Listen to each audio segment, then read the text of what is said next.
It's a cold January morning in 1973, and we've taken a trip to South Yorkshire to visit Bottom Works Sidings, the point at which British Steel and British Rail interchange wagons between a steelworks and coking plant. Despite the freezing temperatures and the remnants of last week's snow still being on the ground, there should be some interesting train movements, so let's take a look. The first thing we see are a number of British Steel locos that have stabled here overnight. First up is this Janus, number 51, and then next to it is number 50, which is a Hunslet 060 shunter, similar to the BR Type 05. Next in line is another Hunslet 060, this time to a slightly different design to the previous one. This one is number 27. And then finally in the row we have number 41, which is a much larger and more modern Hunslet design. We obviously arrived just at the right time, as the drivers just got into number 41, started the engine and is starting to shunt over to the main lines. This loco, only a couple of years old at this point, is identical to those in use at Normanby Park Steelworks near Scunthorpe.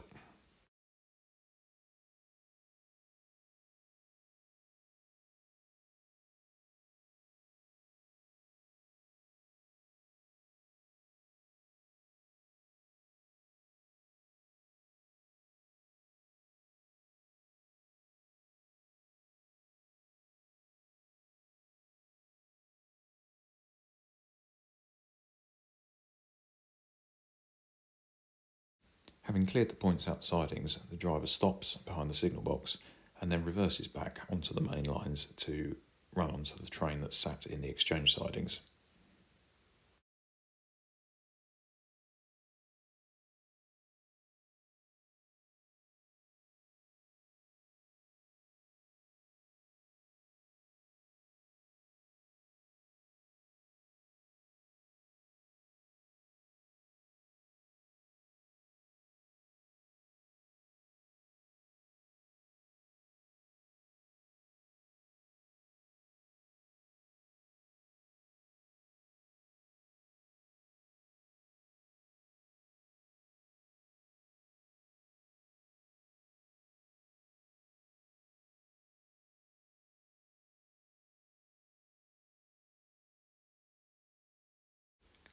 The rake of 24.5-tonne hopper wagons were left in the sidings by British Rail last night and are being collected this morning by British Steel to take into the coking plant. The loco slowly buffers up to the wagons and then the driver will hop out and couple up. With the train all now tied together, number 41 departs to the coking plant with the rake of hopper wagons.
The next movie we see is a bit of a treat.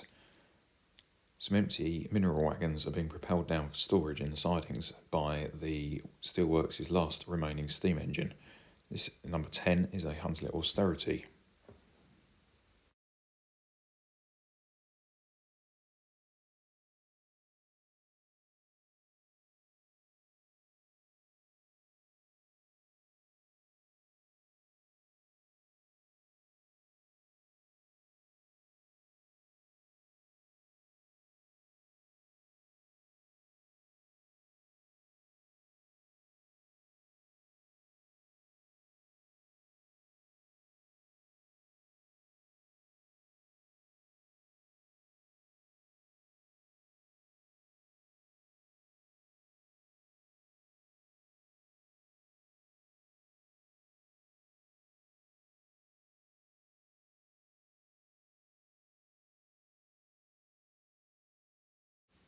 With the drive of the austerity having popped across to the crew room for a cup of tea and to warm up from the cold, number 41 is seen again, bringing a train of loaded coke wagons out of the coking plant.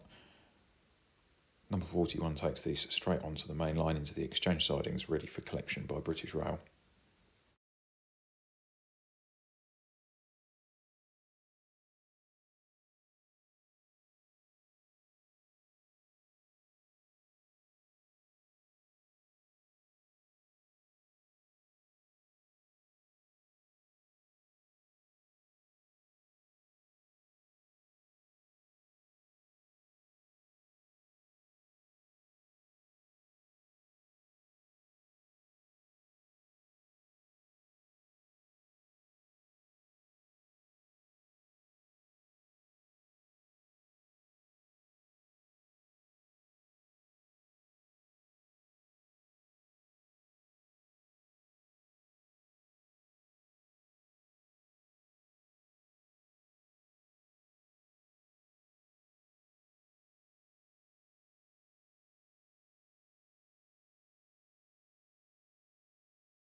Next we see the big Hunslet running round the rake before heading back into the steelworks.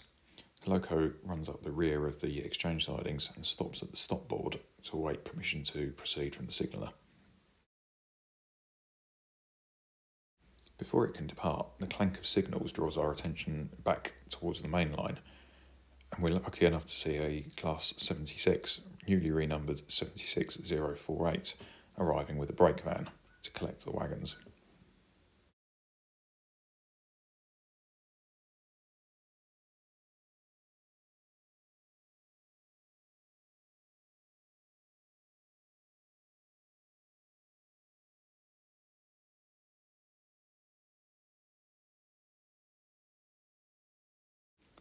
With the EM1 having arrived in the sidings, the signaller now gives the road and the driver of the big Hunslet departs back to the steelworks.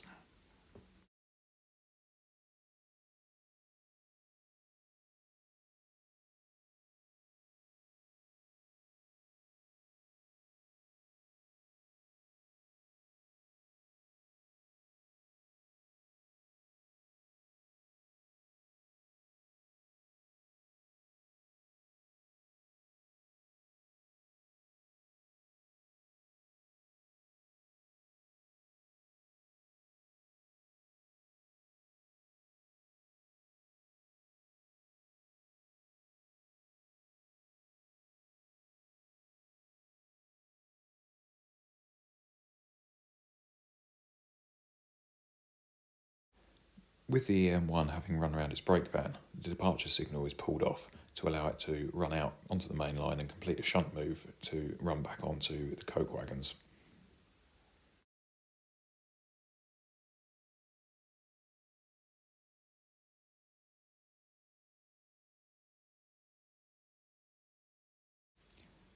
Once safely behind the arrival signal, the signaller pulls off the middle signal arm and the loco comes back onto the rake of coke hoppers.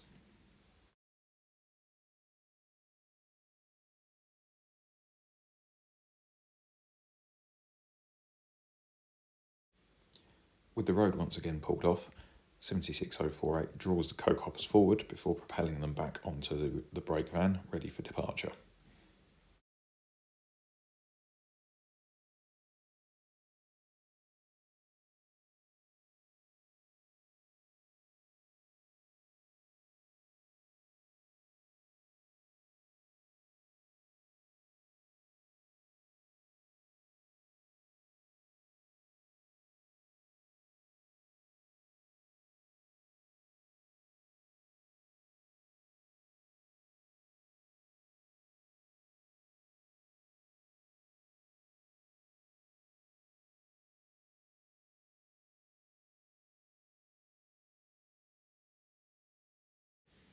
In the meantime, the austerity's crew have returned from the mess room, and having uncoupled from the empty wagons they brought down earlier, now head back to the coking plant.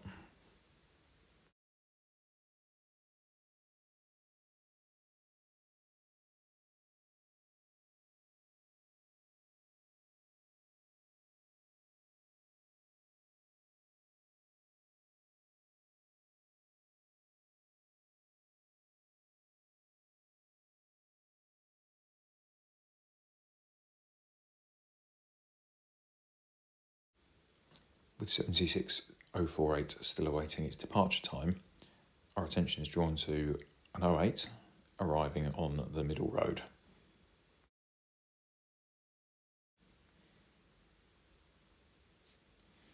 After a short wait, the loco departs and heads back to the mainline exchange sidings. The 08 is number 4033 and is one of Wath Yard's shunters. It's pulling a short rake of empty steel wagons, returning them from the steelworks to the mainline. We assume there must be an over-provision of wagons down at the steelworks for empties to be heading back to the mainline without having been loaded.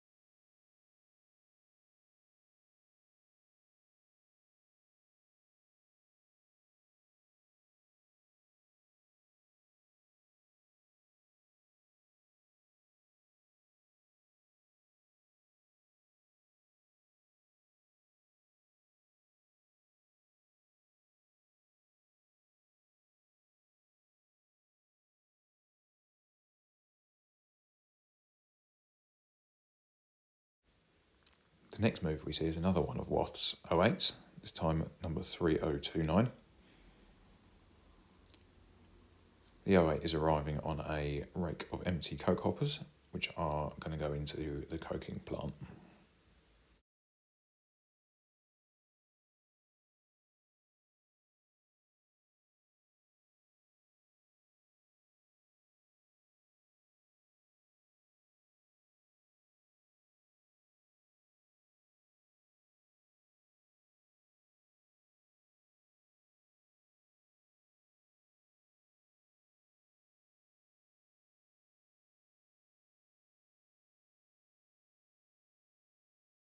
With the 08 having arrived in the sidings, British Steel send out another Janus, this time number 52, to pick up the train. Before it can do so, it's routed onto an adjacent line to allow another movement to take place.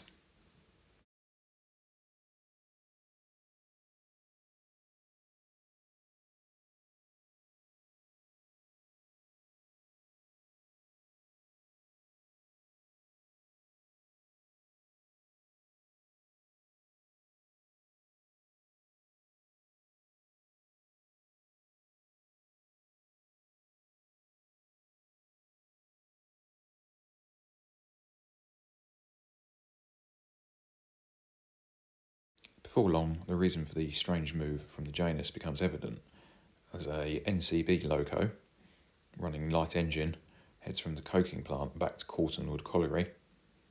The NCB enjoy running powers over this section of BR line, although all trains have to be correctly marshalled in accordance with the BR rulebook.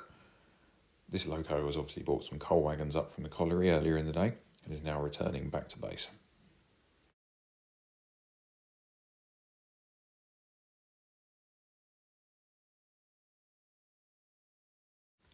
With the NCB loco having cleared out the way, the British Steel Janus, number 52, now starts its shunt moves. First up, it collects the brake van off the rear of the train, puts it into an adjacent road before coupling up to the empty coke wagons and then departing with those into the coke plant.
Before the Janus departs, we realise that having crept up to the signal behind the signal box, another EM1, class 76, this time E26059, still awaiting renumbering on its next visit to the works, has arrived at the signal.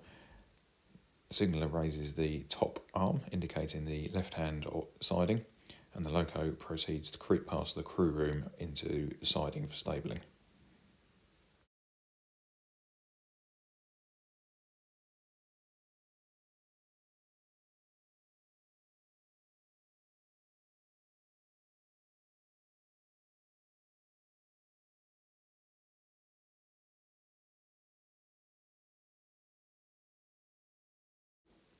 With the EM1 having arrived in the siding, the signaller clears the small arm to give the driver of the Janus permission to proceed onto the industrial branch down towards the coking plant.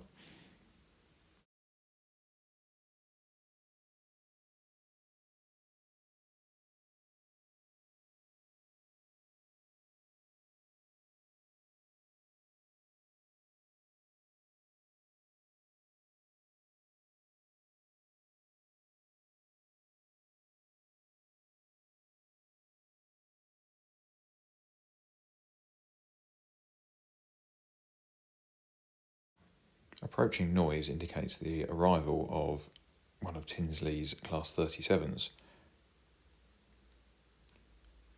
This appears to be running through down to the steelworks and is number 6781, one of Tinsley's allocation at the time.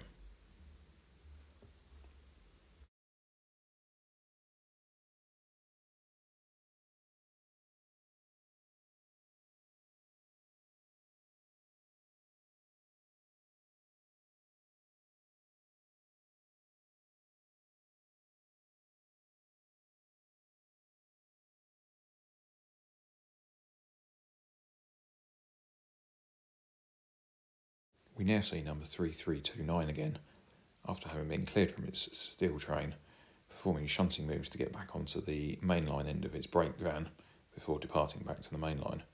Pauses briefly at the stop boards to await permission to proceed.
With the 08 departing and no more moves expected for the next couple of hours, we decide we've had enough of the cold and that we should try and warm up.